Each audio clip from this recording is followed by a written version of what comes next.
वाला हबीबी। कैसे भाई साहब, देखो पीछे देखो यार, पीछे देखो, पीछे यार। हाय गाइस, तो आज मैं आया हूँ मॉल पे और हमारे भाई लोग सब आ गए हैं। अभी हम नीचे उतरने वाले हैं गाइस। हाय गाइस, आप देख सकते हो हम आज नया बस स्टेशन आए हैं घूमने के लिए। हमारे भाई भूज का बड़ा बस स्टेशन बन चुका है। ये देखो लेडीज सामान मिल आज रहा आप है देख सकते हो हमारे यहाँ पे नया व्लॉग है। दिल्ली मॉल।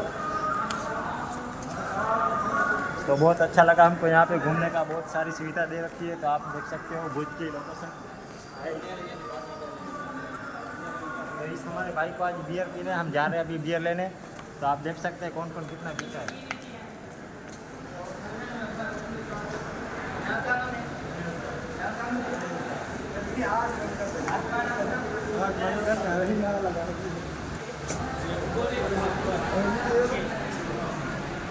अरे हाँ हूँ हाँ आओ